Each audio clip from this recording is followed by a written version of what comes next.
ለዕለተ ማክሰኞ ጥር 5 2018 ዓ.ም የናሁ የሰዓቱን ዜና ወደ እናንተ የምናደርስበት ጊዜው አሁን ነው። ከዜናዎቹ ጋር ሰናይት ንጉሴ አብሬያችሁ ቆይታ አደርጋለሁ። መልካም ቆይታ።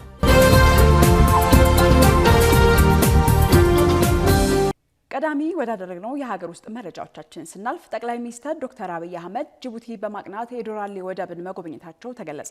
ግብጽ የጅቡቲን ዶራሌ ወደብ ለማልማት ስምምነት መፈጸሟን ተከትለው ጠቅላይ ሚኒስትር ዶክተር አብይ አህመድ ወደ ጅቡቲ በማቅናት በወደቡ ጉብኝት አድርገዋል ተብሏል።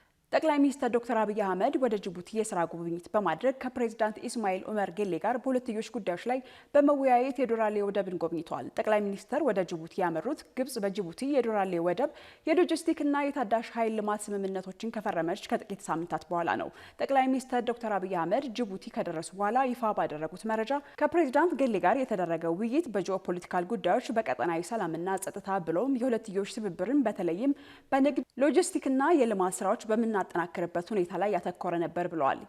ይህም ለሰላምና መረጋጋት የኢኮኖሚ ትስስርና የጋራ ብልጽግና ያለን የውል ጽኑ አቋም የሚያመላክት ነው ሲሉ አክለዋል። ጠቅላይ ሚኒስትሩ ለኢትዮጵያ የውጭና ገቢ ንግድ እቃዎች የምታንቀሳቀስበት ዋነኛ የባህር በር በሆነው ዶራሌ ወደብ ያደረጉት ጉብኝት በቀይ ባህር አካባቢ ያለውን የሎጂስቲክ ትኩረት ተከትሎ የተደረገ መሆኑንም ተመላክቷል። ግብጽና ጅቡቲ ከተፈራረሙ ስምምነቶች መካከል በአልሳውዲ ኤሌክትሪክና በዶራሌ ኮንቴነር ተርሚናል መካከል የተደረገው ስምምነት ይገኝበታል። ይህም በዶራሌ ለሚገኘው ተርሚናል ብቻ የኃይል አቅርቦት እንዲሰጥ ታስቦ የሚገነባ ባለ 23 ሜጋዋት የሶላር ኃይል ማመንጫ ፕሮጀክት ያካትታል። ኢትዮጵያ በሚቀጥሉት 10 ዓመታት ውስጥ የኒውክሌር ኃይል ኢነርጂ ማመንጨት እንደምትጀምር ተገለጸ። የኢትዮጵያ ኒውክሌር ኃይል ኮሚሽን ሀገሪቱ የኒውክሌር ኃይል ልማት መሰረት ልማቶችን እያዘጋጀች መሆኑንና በሚቀጥሉት 10 ዓመታት ውስጥ የኤሌክትሪክ ኃይል ማመንጨት እንደምትጀምር አስታውቋል። የኮሚሽኑ ምክትል ኮሚሽነር አብዱራዛቅ ኡመር እንደገለጹት የኒውክሌር ኃይል ልማት ፕሮግራሞችን አከናውኖ ኃይል ማመንጨት ከ10 እስከ 15 ዓመታት ሊፈጅ ቢችልም ኢትዮጵያ እያከናወነች ባለችው የቅድመ ዝግጅት ስራ በሚቀጥሉት 10 ዓመታት ውስጥ ኃይል ማመንጨት ትጀምራለች ተብሎ ይጠበቃል ብለዋል። አክለውም ለስራው የሚያስፈልጉ ተቋማት መደራጀታቸውን፣ አስፈላጊ የሆኑ መሰረተ ልማቶች እየተገነቡ መሆኑንና የደህንነት ጥንቃቄ ስራዎችን በመከናወን ላይ መሆናቸውንም ገልጸዋል። የኒውክሌር ልማት ፕሮግራም ኃይል አቅርቦት ለአየር ንብረት ጋር በተመጣጠነ መልኩ አስተማማኝ ለማድረግ ያለመ መሆኑን ጠቁመዋል። በተጨማሪም ቴክኖሎጂ በጤና በኢንዱስትሪና በግብርና ዘርፎች ምርታማነትን ለማሳደግ ዘርፈ ብዙ ጠቀሜታ እንዳለው ገልጸው ኒውክሌር ኃይል ሰላማዊ በሆነ መንገድ ለልማት ለማዋል ግንዛቤ መፍጠር አስፈላጊ በመሆኑ ከባለድርሻ አካላት ጋር ምክክር መጀመራቸውን መናገራቸውን የኢትዮጵያ ፕሬስ ድርጅት ዘግቧል። ቀደም ሲል ጠቅላይ ሚኒስትር ዶክተር አብይ አህመድ በታላቁ የኢትዮጵያ ህዳሴ ግድብ ምረቃ ስነ ስርዓት ወቅት በኢትዮጵያ የኒውክሌር ኃይል ልማት ፕሮግራም እንደምትጀምር ማስታወቃቸው የሚታወስ ሲሆን ይህን ተከትሎም የሚኒስትሮች ምክር ቤት ጥቅምት 14 ቀን 2018 ዓ.ም የኢትዮጵያ የኒውክሌር ኃይል ኮሚሽን እንዲቋቋም መወሰኑና የሚመራበትም አዋጅ ይፋ መደረጉም አይዘነጋም። የአማራ ፋኖ ህዝባዊ ድርጅት ምክትል ሊቀመንበርና ወታደራዊ ዋና አዛዥ ኮሎኔል ፈንታው ሞሀባ ከነሰራዊታቸው የሰላም አማራጭ መቀበላቸው ተገለጸ። የአፋህድ ምክትል ሊቀመንበርና ወታደራዊ አዛዥ ኮሎኔል ፈንታው ሞሀባ ከነሰራዊታቸው የሰላም አማራጭ መቀበላቸውን ኢሰመኮ ዘግቧል። የአፋህድ ምክትል ሊቀመንበር ወታደራዊ ዋና አዛዥና የወሎ ጠቅላይ ግዛት ዋና አዛዥ ኮሎኔል ፈንታው ሞሀባ የሰላም አማራጩን የተቀበሉት ከዚህ ቀደም አፋህድ ከአማራ ክልል መንግስት ጋር በአፍሪካ ህብረትና ኢጋድ አማካኝነት የተደረገውን የሰላም ስምምነት ተከትሎ መሆኑ ዘገባው አመላክቷል። በቅርቡ የአማራ ክልል መንግስት ኮሚሽን ከአማራ ፋኖ ህዝባዊ ድርጅት ጋር የሰላም ስምምነት ማድረጉን ማስታወቁ አይዘነጋም። ኮሚሽኑ በመረጃው ስምምነቱ በአማራ ክልል ርዕሰ መስተዳድር አቶ አረጋ ከበደና በአማራ ፋኖ ህዝባዊ ድርጅት ተወካይ ካፒቴን ማስረሻ ሰጤ መካከል መደረጉ ጠቁሟል። ስምምነቱ የክልሉ መንግስት ለሰላም የሰጠው አማራጭ አንዱ አካል ነው ያለ ሲሆን አክሎም ለቀጣይ የህዝባዊ ሰላም እፎይታ መሰረት የሚጥል ነው ብለዋል። በስምምነቱ በአደራዳሪነት የአፍሪካ ህብረትና የኢጋድ መሳተፋቸው የተገለጸ ሲሆን ስነ ስርዓቱ ላይ ከጦርነት ያተረፈም ሆነ በጦርነት የተጠናቀቀ ግጭት ባለመኖሩ ይህ ድርድር ለክልሉ ህዝባዊ ሰላም መነሻና ለሰላም የተሰጠ ተግባር መሆኑን ተገልጿል። ፌዴራል ፖሊስ ከ14 ሚሊዮን ብር በላይ ዋጋ ግምት ያላቸው ኮንትሮባንድ እቃዎችን ከ729 ተጠርጣሪዎች ጋር በቁጥጥር ስር መዋላቸውን አስታወቀ።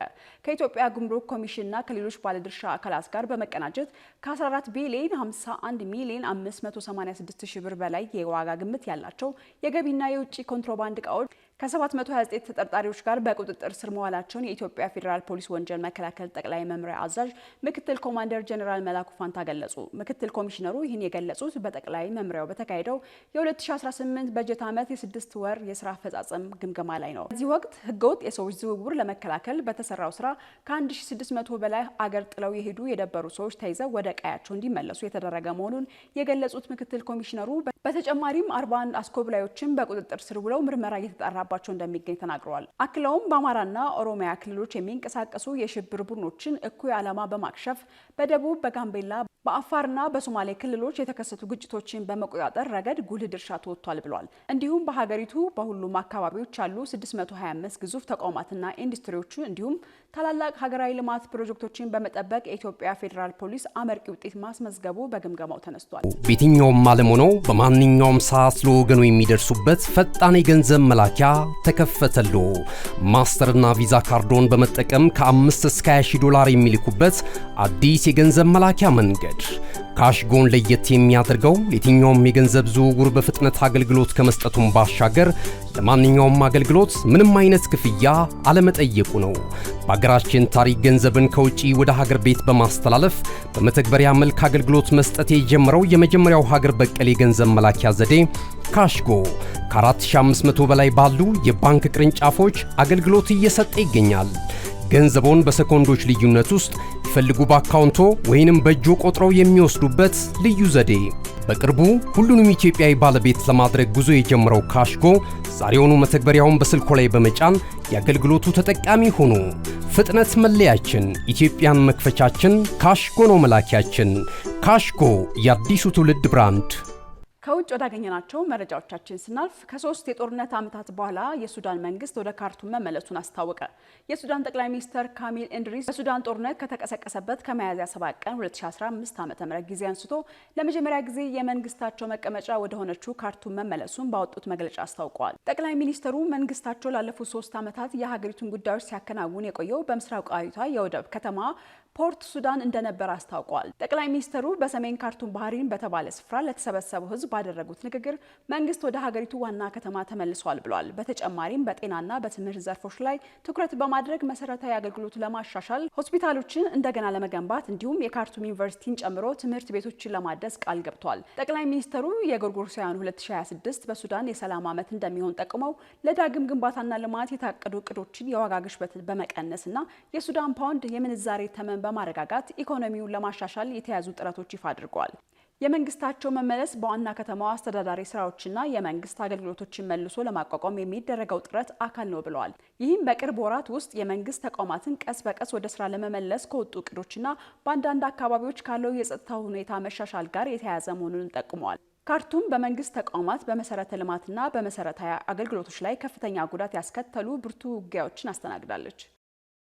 በመጨረሻም ዓለም ለጤና ከምትሰጠው ትኩረት ይልቅ ለጦርነት የምታወጣው ወጪ መጨመሩን የዓለም ጤና ድርጅት አስታወቀ። የዓለም ጤና ድርጅት ዋና ዳይሬክተር ዶክተር ቴድሮስ አድሃኖም ዓለም አቀፍ ማህበረሰብ የቅድሚያ ትኩረቱን እንዲፈትሽና በሰው ልጅ ጤና ላይ ኢንቨስት እንዲያደርግ ጥሪ አቅርበዋል። ዋና ዳይሬክተሩ በጄኔቫ በሰጡት መግለጫ በአሁኑ ወቅት በዓለም ዙሪያ ለጦርነት ለወታደራዊ ዝግጅት የሚወጣው ወጪ በከፍተኛ ሁኔታ እየጨመረ መምጣቱንም ገልጸዋል። በአንጻሩ ደግሞ በሚሊዮኖች የሚቆጠሩ ሰዎች ሕይወት ሊታደጉ ለሚችሉ የጤና አገልግሎቶች የሚመደበው በጀት እየቀነሰ መሆኑን በማንሳት ይህ አዝማሚያ አሳሳቢና የዓለምን የወደፊት ሰላምና ደህንነት አደጋ ላይ የሚጥል መሆኑን አስገንዝበዋል። ዶክተር ቴድሮስ እንደገለጹት ዓለማችን በየ8 ሰዓቱ ለጦርነት የምታወጣው ወጪ 2.1 ቢሊዮን ዶላር ገደማ የዓለም ጤና ድርጅት ዓመታዊ መደበኛ በጀት ጋር እኩል ነው። ሀገራት እርስ በርስ ለመጠፋፋትና የሰው ልጅ ለመግደል በሚረዱ መሳሪያዎች ላይ በቢሊዮኖች ሲያፈሱ በሽታን ለመከላከልና ሕይወትን ለመታደግ የሚረዱ የጤና ዘርፎች ላይ ግን በጀታቸው እየቀነሰ ነው ብለዋል።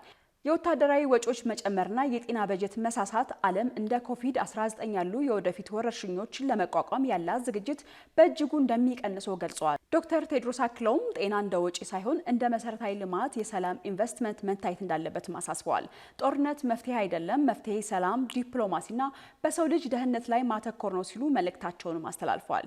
ይህ የዶክተር ቴድሮስ ማሳሰቢያ የመጣው በርካታ ሀገራት በመከላከያ በጀታቸው ላይ ከፍተኛ ጭማሪ እያደረጉ ባለበት፣ በሌላ በኩል ደግሞ ለዓለም አቀፍ የጤና እርዳታ የሚመደቡት የገንዘብ መጠን እየቀነሰ በመጣበት ወቅት ነው። እነሆ የምስራች! የ10 አየር መንገድ የበረራ ትኬት ለውድ ደንበኞቹ በተቀላጠፈና አስተማማኝ በሆነ መንገድ እያቀረበ ያለው። በዚህም በደንበኞቹ የተመሰገነው ጉዞጎ አሁን ደግሞ ተደራሽነቱን በማስፋት ተጨማሪ ባንኮችን በማካተት ለውድ ደንበኞቹ የበለጠ አስተማማኝ ለመሆን ችሏል። የጉዞጎን አፕሊኬሽን ከአፕ ስቶር ወይም ከፕላይ ስቶር በማውረድ የመነሻና የመድረሻ ከተማዎትን መርጠው ዋጋ አወዳድረው የሀገር ውስጥም ሆነ ዓለም አቀፍ በረራ ማድረግ ካሰቡ የበረራ ትኬቶን ክፍያ በአቅራቢያው በሚገኙ ባንኮች አንድም በአካል በመሄድ ወይም በኦንላይን የክፍያ አማራጮች ክፍያዎትን በመፈጸም የበረራ ትኬቶን በእጅ ያስገቡ። ከዚህም በተጨማሪ እንደ ሁል ጊዜው ወደ ጉዞጎ የጥሪ ማዕከላችን 7473 በመደወል ከሙሉ የበረራ መረጃ ጋር የ24 ሰዓት የትኬት አገልግሎት ማግኘት እንደሚችሉ ስናበስሮ በታላቅ ደስታ ነው። ለበረራዎ ጉዞጎ።